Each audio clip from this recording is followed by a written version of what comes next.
we'll have a good group here to get going. Amazing. Yeah, it's been, fantastic. Oh, Kristen, you're on. Awesome. Okay, well, I will, since we've got 4 or 5 founders all here, which is about half of who RSVP'd, let's go ahead. I'm going to turn my mic off and pass it to you guys. Okay. The one thing, just let everybody know, you can put your questions, comments in the side. When this session is over, it'll basically time out, and then you'll go into the next session, which is going to be the Ask Me Anything. So okay. I'll pass it off. Great. Cool. Okay. Awesome. So we'll get started here. And by the way, it's first time using this platform. I can see the chat on my side. So feel free to either, if you can verbally do it, ask questions. I won't be rude. Just go ahead and interrupt us, or put them in the chat bar, whatever is easiest, and I'll try to follow along and do this. We're going to try to have an interactive discussion, or at least sort of a fluid conversation about a lot of the issues that come up with managing a board. How do you think about it? And Kat and I are just going to kind of go through it. And let's start in the very beginning. And what I think the beginning is why do we have a board, right? Why do we have board meetings? And there's a difference in my mind of, the law and the theory and what they teach people in business school or law school. And the reality is that there's some practical stuff that goes on here. So from a legal perspective and from maybe an MBA perspective, it's corporate governance, right? And so if you think about the way that a company works, it's supposed to be like a mini democracy. So you have your shareholders are the people, right? They get to vote. They elect directors, sort of a representative democracy. And then you have the management team that actually goes and executes. And so the management team reports to the board, and the board is that layer of governance. And then you have the stockholders that elect their representatives to the board. And that's our little mini democracy that you set up with a company. And so at the end of the day, the shareholders control everything. And so the board has oversight over the management. Their job is not to run the company and do the day-to-day, but they're going to be there to provide governance, to make sure that the management is not doing things that are inappropriate, that are not within the best interest of the shareholders, and that everyone is maintaining their fiduciary duties, meaning looking out for the best interest of the shareholders. So that's sort of the governance layer. What happens in the real world is that these aren't done in academics, right? What they're done is through a series of contracts. This is in the private company context, where there's going to be certain matters that have to be approved by the board in pursuant to a contractual layer, right? It's not pursuant to a legal requirement by statute, but by protective provisions or agreements in your investor rights agreement that says you won't sell the company or pay the CEO $1 million or ... So there's very few things that are legally required. And that's kind of the framework in which we're operating. So one thing that is critical, or at least one way to think about your board and then how to manage it, which we're going to talk about the details of how to do that is one lens of what is the purpose of the board is governance. And that's really the academic and legal and more cerebral way to think about it. Now, from a nuts and bolts perspective, and in the real world of a tech company in this ecosystem, the reality is that governance is going to be simple. Private companies operate by consensus. The number of times that I've had a divided or deadlocked board is close to zero. Maybe you have, a couple of weird examples where we got into a dispute and then found a consensus, but really it operates by consensus. And so a lot of those things are more academic in nature and not practical. Well, what are the things that are actually practical? What goes on in the boardroom? What are we trying to achieve? And the first thing is to remember the philosophies of your interactions and how you're building the board. So on one side, the board works for you. People that are putting money into the company. Yeah. Green. Okay, bye. I heard a question. People that are putting money into the company want you to be successful. And so there's this dynamic of the board being there to help you. And so, for example, there are board meetings, and we're going to talk about how to run different board meetings and how it should go. But there are board meetings where the business team has sent out, a pre-read material, updating the board in the 2 hours, 3 hours, 4 hours, whatever time period we have. They're basically saying, board, here are the things that I want your input on. I want input on this product feature. I want advice on how to go to market here. I'm having some recruiting and HR problems. Here's the things that I want your input. And so the key thing I'm trying to convey here is, in that part of the meeting or that entire meeting, it's not a matter of merely updating the board and giving them a passive presentation on where the company is. The board members are working for you as the CEO and as the business team, and you're getting them to work. You want their input on these sort of things. So that's kind of one thread. The other thread is that update thread. Sometimes I'm in board meetings and the management team is really just going through a slide deck and presenting information in a and the board is sort of passive, and they're sitting there listening to it, right? And getting updated. And in that vein, they're likely intended to be fulfilling their oversight role and just getting information so they can jump in and say, wait, that doesn't make sense, or did you think about this? And so most board meetings that I'm in are a combination of those two philosophical underpinnings. It is the management team having specific items that they want to get in front of the board and getting their input, and then also presenting an update and an overview to the board.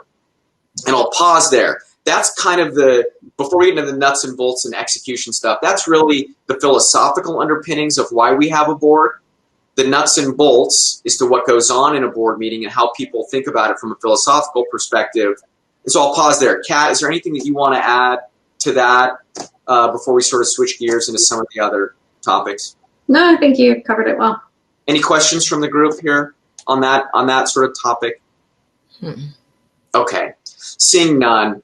So then I think that the next thing to think about is, when do I start having board meetings? And it depends on where you're at in the life cycle.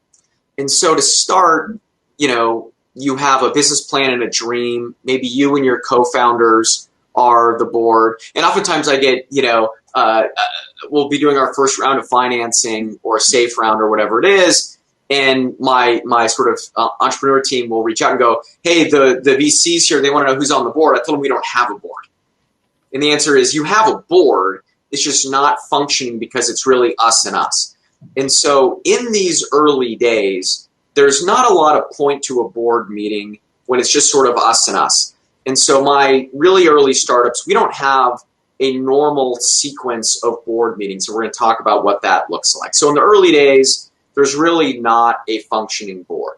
So as we're moving through the life cycle, some companies, when we've been around for, let's call it a year, we've raised some safe rounds, maybe convertible notes, whatever it is, and we're going to be targeting a real venture round.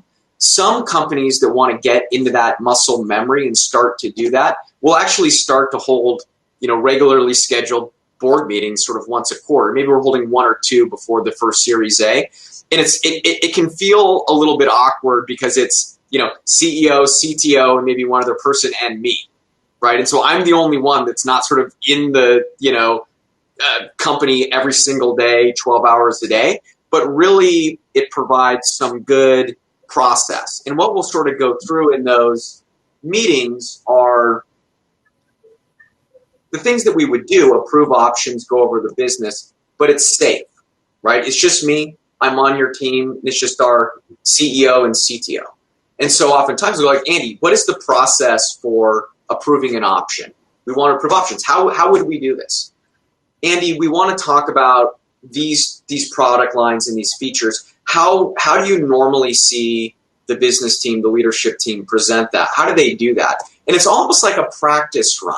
And so a lot of companies don't take us up on that. We don't charge our time for board meetings. And we're happy to do it. And so for those companies that do that, I think that they're well prepared for that first board meeting after the Series A. And so then you get to the Series A. you close the round. And this is normally when we start our first level of real board meetings and our real governance. So before that, it was really us and us sort of in the room walking through things. And now is the first time that we're going to have a real venture capital investor, private equity, strategic, whatever it is, in the room. And we want to make sure that we are airtight. And so the first thing that I do after I close a venture round with an entrepreneur that has not done this before, first thing, we're going to pop a mini bottle of champagne. It's a huge achievement, and I get extremely excited for my companies and live vicariously through you all. So we will pop a mini bottle of champagne, not a big one. The big one's going to be for M&A exit or an IPO that's up and to the right, but a mini one because it's one of the first very material inflection points. But I pull the CEO aside, whoever's going to be leading these board meetings, and I walk them through what I believe the best practices are in executing on a board meeting in the real world.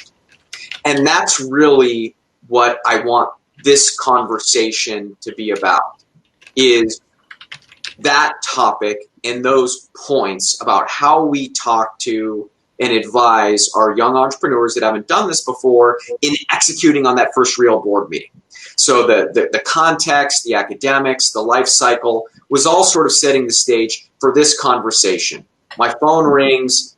Hey, Andy, we're going to have our first board meeting, in a month. And, VC X is going to be there. I've never ran a board meeting. What do I do? And that's the meat and potatoes, practical stuff that you don't learn in school. You don't learn it anywhere. And I think that there are some best practices on the way to do that. And you want to be very professional. And there's stylistic points. There are some substantive points that are legal in nature that you have to do. There's interfacing with your law firm. There's communicating with your board and observers. All the nuts and bolts of how do you actually do this. And so let's start to go through that. And so with that, Kat, I'll ask you to sort of start with sort of the scheduling and maybe the materials and how we do all that. And let's start to go through the very practical execution side of this, because this is the point in the life cycle where it's really meaningful. Thanks, Andy. So hi, everyone. My name's Kat, and I'm also an attorney at Fenwick. So as Andy said, the first really big point is you close your Series A, and I think the first thing you're going to want to do is actually get on email with the EA for your new board member and get your board meetings scheduled. It's really important to get those scheduled at a minimum of 6 months out, if not a full year out, and you're going to want to schedule out your next year. VCs are really, really busy. And in particular, a lot of people like to have meetings always kind of at certain points in time, right? They always want to have meetings at the end of, at the first month after the end of their fiscal quarter. So for instance, right now, the end of July, it's a really busy time because, you're trying to get in before the August slowdown and you have your 6:30 results finally done and you want to report out to the board. So it's important to get the scheduling done. Let me interrupt, Kat. I'm going to take myself up on my statement that we're going to allow people to interrupt and won't be rude, so we can ask questions. One thing I want to add here as an example, when Kat says 6 months or a year, that sounds ridiculous. That's not an exaggeration. So every December, there is a flurry of emails that I'm on and get, and my calendar gets filled up for the next 12 months. So at the end of 2019, in December, I must have scheduled, I don't know the number, 56, I don't know how many board meetings, but all of my companies schedule all of their board meetings for every quarter for the upcoming calendar year. And then again in December, we do the same thing. So there'll be special meetings, there'll be emergencies, but for the regularly scheduled calendared meetings, they're every quarter. In December, it's a flurry of calendaring and activities. And then I sort of, as a lawyer, and I know the VCs do that too, then it's on your calendar for that year, and you work everything else around that because you sort of put those in as the cornerstones of your calendar. And before COVID, where you were going to be physically, and then you work everything else around those to make sure that you're available. And then Kat and I that work closely with startups every single day, Kat and I are comparing our schedules and saying, okay, are you going to attend or am I going to attend? Because obviously it'd be physically impossible for us to attend every single board meeting at every single time. And so we work as a team to make sure that we have the right folks at the right board meeting. And then Kat and I share a brain, right? I mean, we're, as close as I can physically. I wish I could take hers. It's a lot better than mine. But we share a brain as much as we can.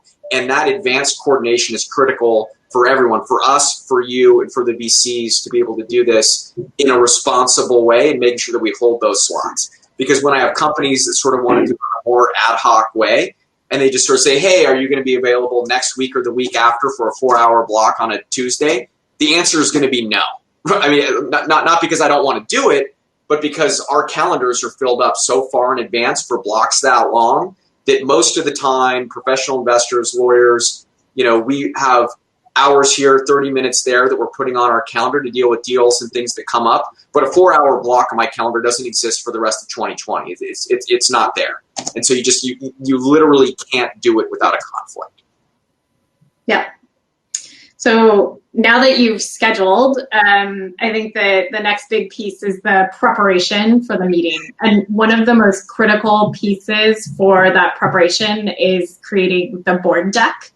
Andy and I have probably seen between the two of us thousands of board decks, and they come in obviously all shapes and sizes in terms of the contents. And I think a couple of key points here are and it looks like, by the way, the time is going to be up in like a minute. We're going to flip into another room, so I think we'll just keep the conversation going whenever the flip happens.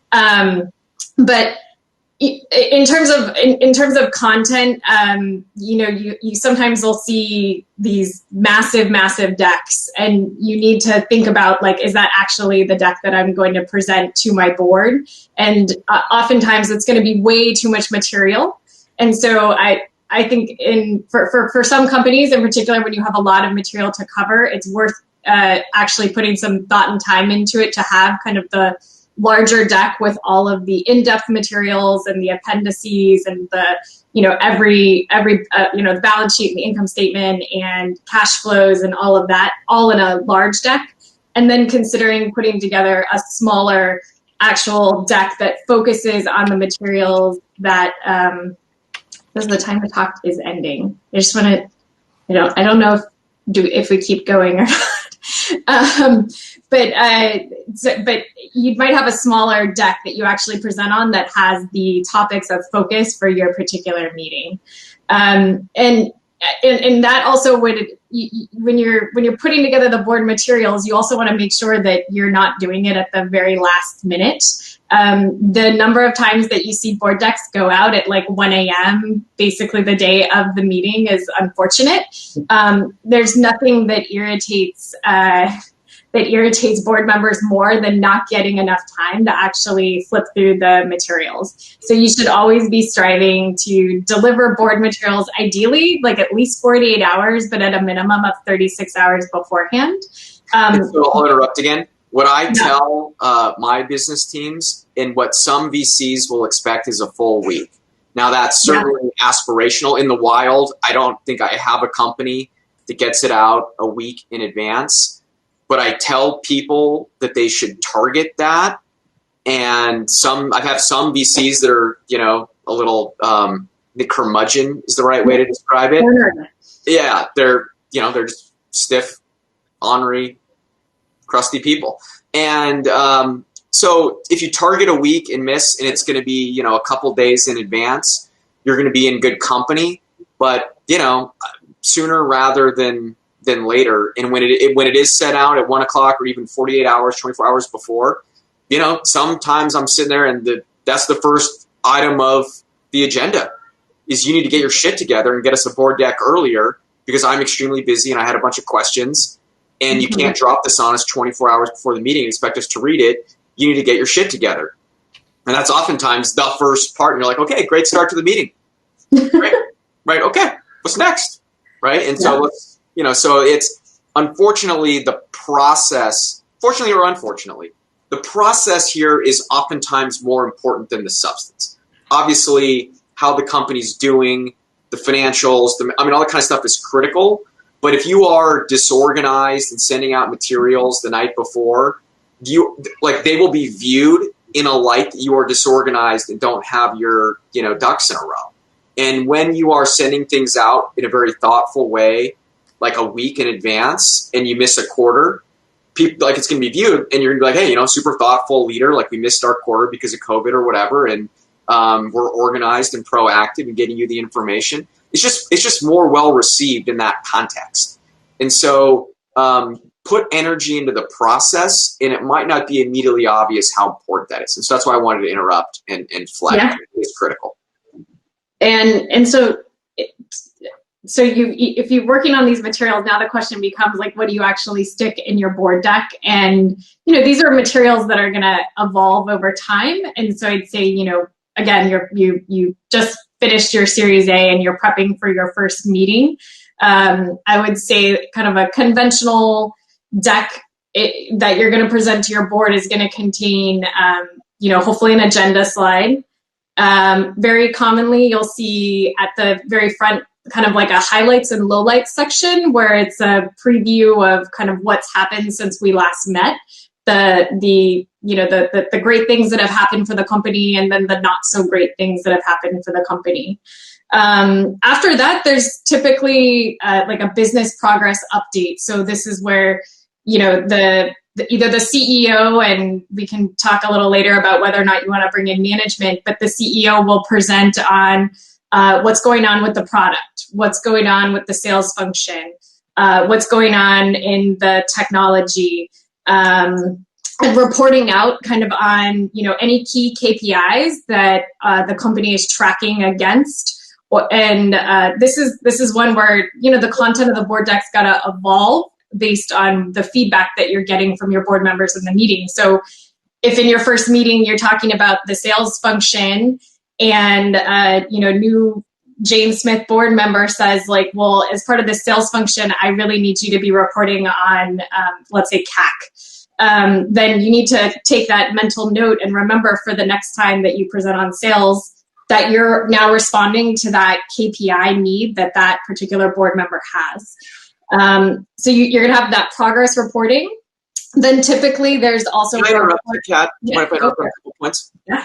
Couple of points here that are really important that I want to underline. There's only one thing in the order of presentation that I feel strongly about, and I feel very strongly about it. It's just one. Do all of the administrative... admin. That's right. Do the administrative and housekeeping first. Approve the prior meeting minutes. That's one. Any option grants that are being approved. And then if you're going to approve a lease or something, there's not typically much that is formally approved that's administrative. And here's why. For my companies that do it first, their records are perfectly clean. The options are granted at every regularly scheduled meeting. We have a valid 409A evaluation. It's never slipped. It takes less than 5 minutes. It oftentimes takes 30 seconds. We've sent out in the package the resolutions that we want the board to approve in advance, and we're going to talk about how to do that later on in the presentation. And it goes like this. Hey, did everyone read the proposed resolutions? Yeah. Any questions? No. Approved? Great. Next. That's it. When you do it last, because the other thing is people like to do it last, like it's the least important, it's administrative. You get stuck on a very interesting and important topic. Recruiting, HR, KPIs, whatever it is. And you get in this deep dive conversation that nobody expected, and it took an hour. We're very glad we spent the hour on that. That was the conversation that the CEO needed. And at the very end, when people, at least back in the day, were like, hey, I got to catch a plane, I got to go, or it's on Zoom and they're like, hey, I got to roll to my next meeting, I got to go. All of a sudden I'm going, guys, we got to approve the options. We got to get the, stuff. They're going, we'll get it at the next one. Okay.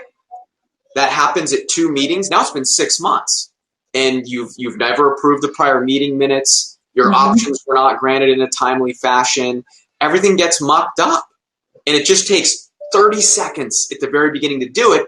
And then when you get on that interesting business tangent, you can just let it go, knowing that the other things that got dropped were interesting business conversations. And oftentimes what we do is let's say that one person really wanted to talk about, I'll make something up, the new head of HR. I'll circle back with you offline and we can have that conversation. Those of you that want to talk with me, let's get a coffee. We'll talk about that after the meeting. You don't need the full board to have that conversation. I need the full board to approve the options, the lease, and the prior meeting minutes. And it only takes 30 seconds. So if something has to get punted and delayed, you can't do that over a phone call. It's just you guys, right? You can do that. You can do that with everything else. And so do it first. It'll take 1 minute. That's it. Get it done. Get it out of the way. Let us do our jobs and then move on.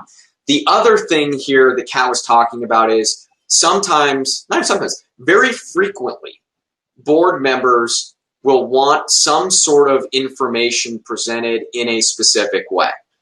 Okay? CAC, LTV, it doesn't matter. The financial statements, the option grants, whatever it is. Okay? And what happens is either we're in the first board meeting, Ms. Kat was saying, take notes, pay attention. When an investor board member says, hey, next time I'd love to see it like this, that wasn't like, if you want to, right? It wasn't like, hey, please, they're going to say it super friendly, like, hey, I'd love to see the information presented this way. You're going to go, okay, great, sure, we'll do it. No, what they're saying is, next time at that board meeting, it needs to be presented the way that I want, right? Like that's what they're saying, right? And so sometimes young CEOs, they won't sort of fully grok that when somebody says that, they mean it. And you got to stop, take a note, and say, yeah, not a problem. Next time, no problem, got it. And then you actually execute on that. And here's the piece of advice on why I wanted to interrupt. First of all, there's no right or wrong way to present any information. Mm-hmm. Okay? And so investor A might have a different view than investor B. And when somebody asks me, how should I present this? I can tell you that I see it every single way. And I have people complain about style A and say that it should be done style B every single time, and vice versa. People complain about B and say it's always series A. So there's no right or wrong answer. And so one of the ways it becomes painful is what I call the guess and check, right? So they say, hey, I want to see this data presented this way or this information presented this way. Take your note at the next meeting. And it didn't quite stick, right? For whatever reason, there wasn't a complete alignment in meeting of the minds around how it was supposed to look. And so the VC is like, hey, last time I told you I wanted it this way. And you're like, well, it is. And they're like, no, it's not. That's not what I meant. I meant this other thing, right? And then we're like, sorry, misunderstood, get it right. And this can go over multiple quarters. And it starts to get really awkward. And so for first-time young CEOs, they don't have their rhythm yet. They're trying to figure out how to do this. When that happens in that first meeting, I'll go, hey, Kat, here's what you do. Get the template that you think is responsive to that and send it to that director privately before the next meeting. Say, hey, Bill, wanted to follow up with you on your request to get it set like this. Here's how I'm envisioning it being presented in the meeting and the things that I want to cover. Is this right? Is this the way you want to see it? And if not, hey, do you have a template that I can see how you want that financial information or that data presented? I'm happy to mirror it how you exactly love it, right? And that's different. I got asked on the notes if we could send a board deck. I can't, that's confidential. But just like a template of just like, do you want the CAC number first and then the LTV? Do you want it broken down by market segment, or do you want it blended?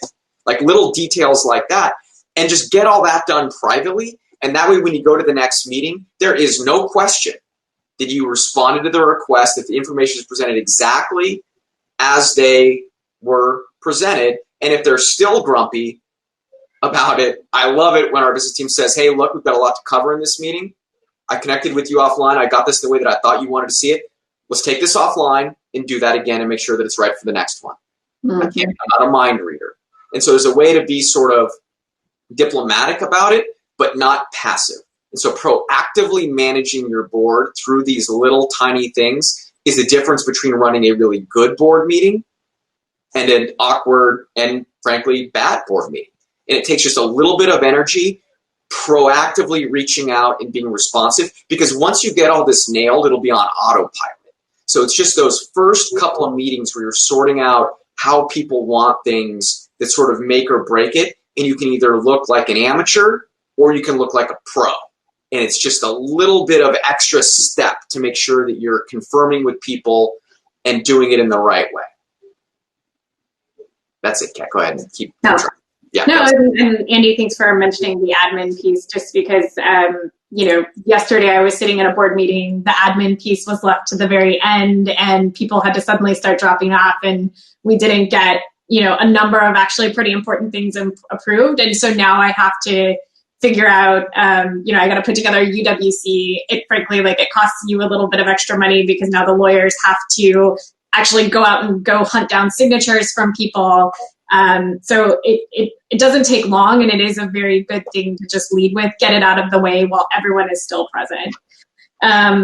And so I guess just to keep kind of moving along, so you're going to be working through with your board the contents of how you're going to update on the business. I think that's kind of the key point that Andy was hammering on, which is what's important for you to be reporting out to the board. What do they need feedback on, and what do you want feedback from them on? And taking their cues, because there is going to be this awkward period where you got to get to know what's important to the board and how your business is evolving to figure out what important business metrics and what they want to hear about how the company is progressing. A really key thing that I'm seeing now is part of that progress reporting. And in particular, just given the circumstances we're in right now, is reporting out on how you're achieving against the plan that you had set out to achieve on. Odds are when you presented to that Series A investor, you presented to them a particular business plan and said, I'm going to do this, I'm going to land this many customers, and I'm going to roll out this feature on this timeline. And right now, a lot of people are missing plan. And so it's really important to be talking about, whenever you're providing these updates, about how it's comparing against what you had originally planned on doing and what you had maybe previously reported out. Now, one key piece there, though, is there's potentially information in there that could be disappointing or frankly just not good. And you never want to be ambushing your board with information that is potentially bad about the company. It's always good to make sure that you're previewing that with your board members, and in particular, obviously, the outside board members. Your inside board members, they're going to know they're boots on the ground on the business.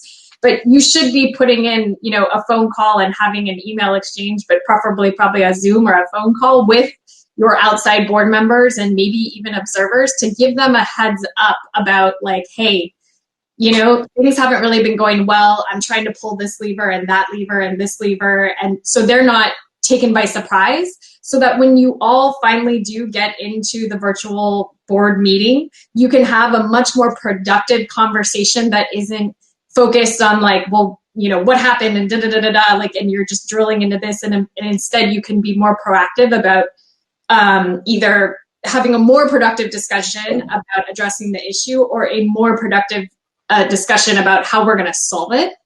And no one's upset or mad. And there isn't, again, you're trying to always avoid that level of awkwardness in your board meeting where someone's really upset that, they're finding out about something for the first time. So it's really important to be talking about, how you're measuring, and if things aren't going well, making sure that you've told people beforehand that things aren't going well, and then you kind of hit it also again head on in the meeting as well, because you never want to hide the bad news. Andy, anything for you there? Okay. So we talked about previewing, and so again, previewing on how the business is doing is really important. Another big piece of the board meeting is also just going to be the financials and making sure that you are always presenting financial statements. You should always offer your board.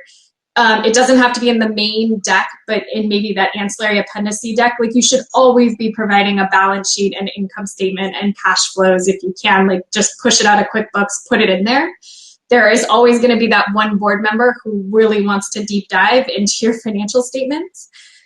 You should always now be, in particular, again, given current circumstances, be providing your cash out date Board members are extremely fixated on that. You should always be reporting, like, we expect to be out of cash as of, let's say, June 2021, because they're going to want to talk to you about that. I think that's now coming up in virtually every board meeting. Even if you think you have 2 months of cash, the VC might tell you, like, I don't think so, and actually disagree with you. But that's important because they need to be also thinking about what's our path to funding and make sure that their founder and their management team is thinking about the fundraise process with appropriate timelines, because that's going to ultimately also become a distraction for the business when they have to go out and fundraise. So it's really important to be mapping out how the company sits financially. And you should also be mapping out, again, deviations from plan and whatever key, financial metrics or key performance metrics. Listen to your VCs about what they want to see and how they're thinking about it and measuring it, and always be responsive to them. Like if they're asking you to present XYZ KPI, make sure that you're always presenting that. And if you have any confusion about what that particular KPI means, it's worth having a conversation with them to make sure that everyone's on the same page. And then I think finally, at the end of the board meeting, you always want to be reserving some time for what I would term the executive session. That's going to be where you kick out potentially the observers. No management is present other than the actual members of the board. And that's where you're going to have like a higher level, maybe strategic discussion with your board. And the executive session is one that is, maybe there's going to be a lot more hard topics that come up in there. So you might be talking about, for instance, like Jane Smith, she had just come in, she's the head of the sales organization. And then, in the executive session, it comes out from the CEO that, Jane Smith's performance, part of the reason why we have a miss is because like she couldn't hire these people and blah, blah, blah happened. And there's going to be a tough conversation about like, what are we going to do with our sales org? So you want to always reserve that kind of strategic discussion for an executive session. And again, this would be an item where if you're going to talk about things that might implicate attorney-client privilege, this is where you're going to want to park those kind of discussions and make sure that only the members of the board and your counsel are present, because if you invite observers, they're not going to fall under privilege and they will break it. So that's really important. And then the final piece would be, there should be then a follow-up session where you actually remove the management members of the board. So the non-management members of the board can have a very frank discussion about the business. They may be evaluating the CEO's performance who's sitting on the board, and having a pretty frank conversation. And that will just be the non-management members of the board and counsel. And then usually that could be a long or short discussion. And then you should always bookend a final 5 to 10 minutes where you bring the management board back in, and you potentially are giving them some feedback on the discussion that you just had, because there might be some feedback for the CEO on performance or on the board meeting or on whatever that, so it's important to make sure that you have these couple of sessions in the back that, they do add up to a significant chunk of time. You could be looking at potentially 30, 40 minutes, maybe longer if you need a longer strategic session. But I do find those are important pieces to have a well-functioning a board, and to ensure that the board members feel comfortable having tough conversations, and management is also getting feedback from their board. Andy, anything to add on there?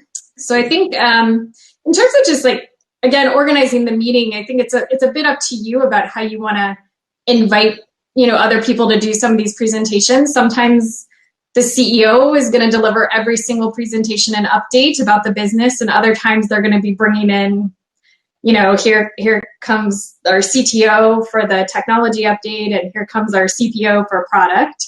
Again, kind of up to you. I think the important thing is, if you are going to bring in your management team, you want to make sure that they're well prepped and make sure that they, keep to they're efficient with their time and their presentation, because they're not used to doing this, right? Like, it's going to be more novel for them, and those are opportunities to kind of slow down your board meeting when you either have like a personnel shuffle, or if, so-and-so just isn't as well prepped, then they're just going to chew into a lot of very valuable time. So let me jump in on a point here. There's the board side of this, where I like it when the CEO errs on the side of including other team members in the board meeting. I think it creates for a more effective conversation, and having people that are actually executing on it and can talk about challenges that they're finding in the stuff that they own. So I think it's very effective on that side, and I encourage people to do that. But there's this whole other side to this, and let me talk about the other side to it. That's my wife Megan bringing me lunch, and that happens with Zoom. You can see the kid art. It's for my Zoom friends, I've been told. So there's this other side of it where it is. I'm trying to the right way to describe it. It is an opportunity to reward your team.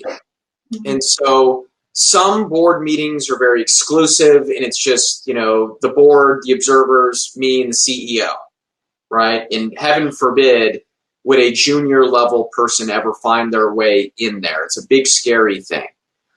And then I have CEOs that are very open, transparent, and inclusive. And they literally have, it's a small organization, so there's 20 people. And they will be like, my goal is to get all 20 people into one of our 4 board meetings this year. And so it could be the most junior developer that's working on the logo on the UX. And she's going to have 5 minutes to talk about the marketing strategy. And they're going to bring people in. Now, they're not here for the closed session where we're talking about options. Sometimes they come and go. Sometimes they sit throughout the whole meeting. But it can be viewed as a reward and really empower people and give them the sense of ownership and authority. And I see the leaders that I work with and support that bring their team in, and the way that their team loves and respects and admires them. And they are a part of the team. It's not just a job. And this is one very easy, simple thing you can do, is let your head of HR talk about recruiting. Let your CTO talk about the technology. And then bring people that are down in the organization, include them into this exclusive club, and it'll be awesome for them, and they'll love it, right? And even if it's something very small, and it's not a huge amount of time, bring them into the room and give them 5 minutes to present on something they're working on. And I have seen that go well. And I like, there's certain CEOs and leaders that I just think are just awesome, and I love and respect them. And all of the ones that sort of are in that pantheon for me, they're more inclusive, and they bring more people in. I think it's more effective for the board. I think it gives the CEO the right level to sort of sit back and give color commentary and let their team. You're hiring great people. They're doing great work. Get out of their way. Let them do their thing. I think it's more effective from there. And then it builds this great culture of inclusion. And when you can have all of those 3 things in there, why wouldn't you do it? And some people just don't get it, and they're like, no, this is the Andy show, right? I'm the man, and I'm going to run everything. And I think that's very myopic and narcissistic, frankly. So the one caveat, though, in terms of more people you invite and you have a lot of presentations, it becomes very important for you to manage your meeting well. Mm-hmm.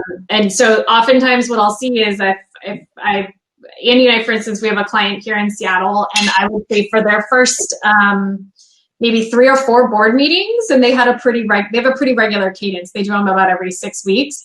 They didn't invite anybody from their team, in part just because they were still getting their feet wet, so to speak, on understanding how to do board meetings and getting to know their own board members and observers.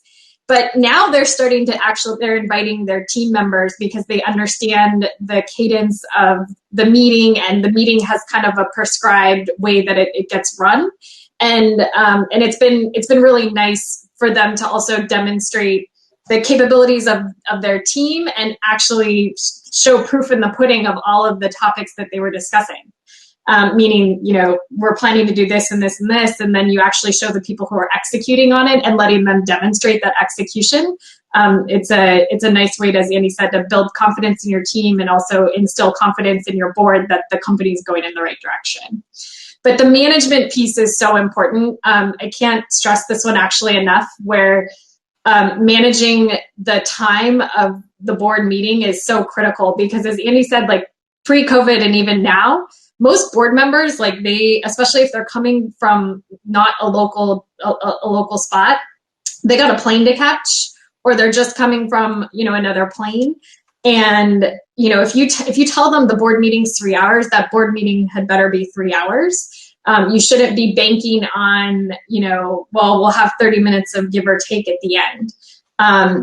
These things are booked really tight, and people are often booked back to back. And so you have to manage the meeting such that you really do follow a schedule. That can be often hard because, as Andy said, sometimes you get really knee deep in a discussion about a topic, and then that's where it's going to be really important for you to exercise some judgment about kind of, am I going to let this keep going, or am I going to try to pump the brakes and say, like, this has been a really interesting topic. We should probably consider taking this offline. I would love to, have a conversation or a Zoom with like one or two of you, whoever's really involved in the conversation. Let's get that scheduled so we can move on to talk about the next topic. So it's important to manage that way. If you do notice, like, for instance, your board meetings are just running insanely long. Like, I have one client where we were doing a quarterly board meeting. The board meetings routinely ran, I'd say, an hour to 2 hours over. In my mind, that just tells me we have way too much to cover. And so one of the solutions, you have to start coming up with solutions, which might mean maybe we have to have more frequent board meetings, or maybe we should be doing something like an update call. It's not a formal board meeting, but maybe in between board meetings, I'll host a 1 hour, 90-minute Zoom where I invite everybody, you show up or you don't, and we'll talk about, we'll preview a lot of these issues and sort of clear the underbrush. So when we actually get to the formal board meeting, we can actually keep the train running on time. Andy, anything to add on that one? And then I think just as the meeting is going on, don't be afraid to just say, like, hey, I need a second, let me take some notes. The good CEOs and management folks who sit in board meetings, they often have an actual, like, a moleskin or whatever notepad with them. And they're constantly, occasionally, like, taking a moment for themselves. Like, if they get the feedback, again, like, so-and-so really wants to see this, they're taking the note. If you have other management teams present, like sometimes as you grow a little bit, maybe the CFO is sitting with you through the whole board meeting, you could ask them in advance, like, hey, can you take some notes for me as I'm going through it if there's feedback? Because you need to really be monitoring that feedback, because as Andy said, the suggestions that that come up in the meeting are not suggestions. Those are actually mandates for you to go and make sure you do that for the next meeting. So it's important to keep track of it. And just generally, like, always be thinking about ways that your meeting can be made more efficient. So some of the tips I would offer are have a pre-meeting with your outside counsel. Andy and I do this a lot with our clients, where about a week or 2 weeks before the meeting, we meet with the CEO and talk about, like, what's going on with the company, what formal administrative things do we need to approve, so we can prep board resolutions, so we can highlight things that we think might be discussion points. We can help jog the CEO's memory of, like, oh, do you remember when this came up in this meeting? Like, have you addressed this issue? Did you change the deck? Things like that. So we will spend anywhere between 30 minutes and an hour to talk about how we're going to prepare for the board meeting. Also, again, doing board calls in between. It's a good way to maybe preview bad news or to just give them a download on the business. So when you do get to the board meeting, you can actually talk about the things that you really do need feedback from your board on. And then a final thing is, just as a company matures, if you notice administrative items such as, like, what's the status of the audit or options, things like that, if they are taking up a disproportionate amount of time, you can always create board committees, and those committees can be there to to talk about those particular points. You can set up a compensation committee, and the compensation committee can address, the offer letter for the new CFO or for the new head of HR or anything like that. And an audit committee can address, things in the financial statements. And those are ways that you can help make your meeting more efficient and run on time. So that covered kind of all my bullets. Andy, anything for you? No, just maybe question time. Yeah. I'm going to pass the hour, but I can stick on for a little bit longer. But yeah, Mm-hmm. question. I think there's like a pass the mic feature, or we can do the chat if there's anything. Yeah. I will pass it to Alexis. Hey there. Awesome. This is so helpful. Thank you guys so much. I've got like a long list of notes, which I'll definitely be organizing. In general, when it comes to the board meetings and kind of getting the practice in, while you're in your seed round, is that something that like you're thinking 1 or 2 times, or is it really when you're about to do a series? Like I don't want to do prematurely, but at the same token, it does seem like it's good to walk in with more experience. So I don't have a lot of companies that do that, but I think the ones that do, it's pretty smart. But it's rare. And so it's not the kind of thing where it's like, oh, you always do it. Like it's the atypical thing to do. Yeah. And so the way that I've done it is teams that are going to do a round later this year, Mm-hmm. right? And they substantively want and put value in a couple of different things. Going through the exercise of reviewing their business, and they believe, because it's not a lightweight thing to do. Mm-hmm. Right? Like they spent a couple days sort of going through and getting the deck together, the information, in believing that that's not a waste of time, that it helps them sort of crystallize it. And then combining that with, we're going to go out for term sheets next quarter, let's have a board meeting, right? And so we're going to go through this exercise, we're going to learn from that, and we're going to, as we go through it, as if there was our Series A lead director in the room, we're just going to pause and ask Andy questions about how is this normally done, and we're going to put a lot of value in that, right? And so I would say that we probably would not do that more than once, because there's not really like, how do you grant options? I mean, we covered 90% of it here, right? Yeah. And so I think it's a good dry run to do for companies that value both of those things and want to put in the time to do that.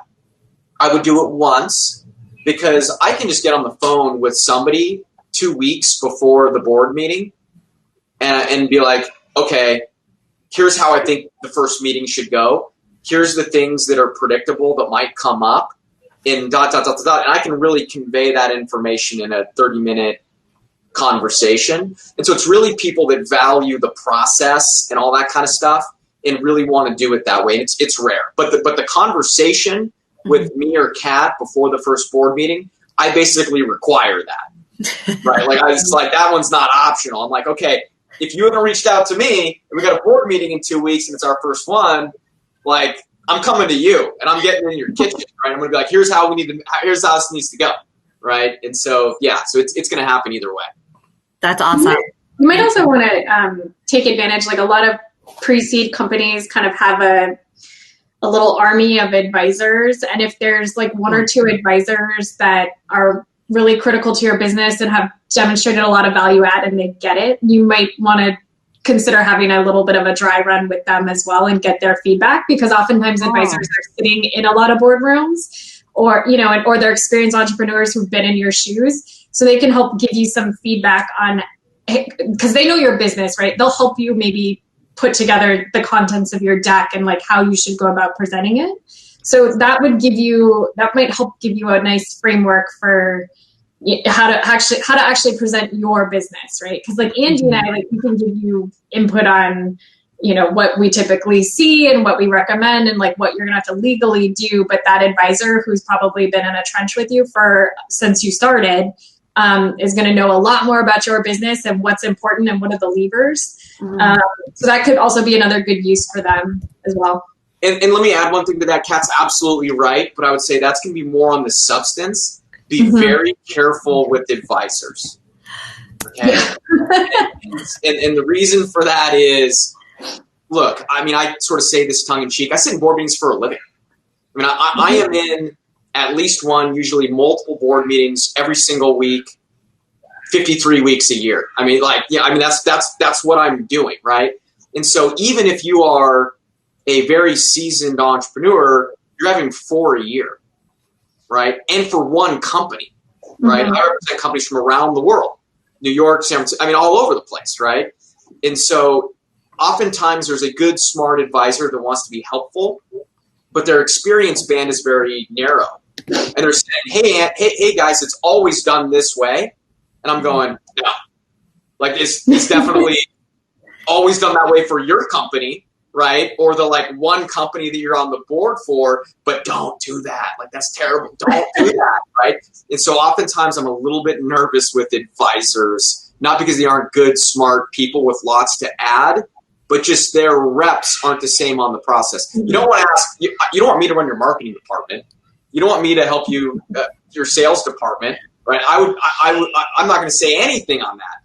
But in terms of how to effectively manage a board meeting and the board stuff, listen to your lawyers, listen to us, right? Because we do that for a living.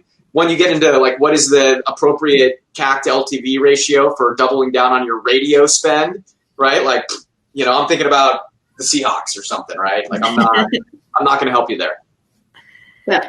Yeah, that's true. Take it with a grain of salt and what their specialty really is. Yeah, that's a really good point. Thank you. No, that's great.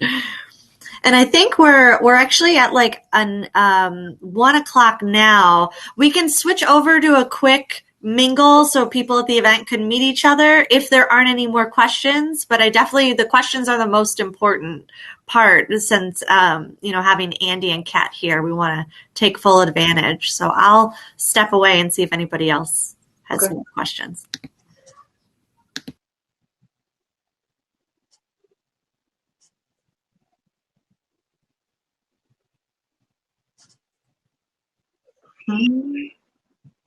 That either means that we were extremely effective or extremely ineffective. Because we answered everything, or people are just like, this was such a waste of time. I can never tell. I don't know. I don't know either. Okay. Oh, great. Sarah thinks it's helpful. Good. There we go. Great. Okay. So is there another breakout, Alexis? This is where I'm clumsy and don't know what to do next. Oh. Request, I don't know if you're able to hand back the mic. I am handing it back. And if we're gonna mingle, I might drop. I'm getting blown up for a deal that's trying to close. Yeah, absolutely. Thank you guys so much. We'll switch over if you'd like to chat with anybody else that was here or connect with Kat so you can follow up with her directly. We'll also send out LinkedIn so everyone can connect there. Thank you for taking this time. It was so much information, really, really great. And we look forward to, seeing you each month and our next topics. But this was awesome. And we'll just, when you sign out of this or close this tab when we end this session, you'll just go right into the cocktail happy hour. And when you start there, it'll automatically start shuffling. And that is optional, but we want to make sure everybody has the opportunity. And one thing I'll just add here is I'm gonna drop here is you've built I'm pointing, I can't see. Alex, you've built an amazing group here. This is awesome. And we are honored to be a part of the team and hopefully to be a small part of your journey and support you and everything that you and the team are doing. This is fantastic, super cool. And we are thrilled to be a part of the journey. So thank you for inviting us into your small family. Yeah, thank you.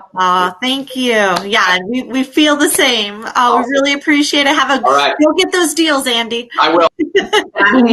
See you over. Bye. Okay, close.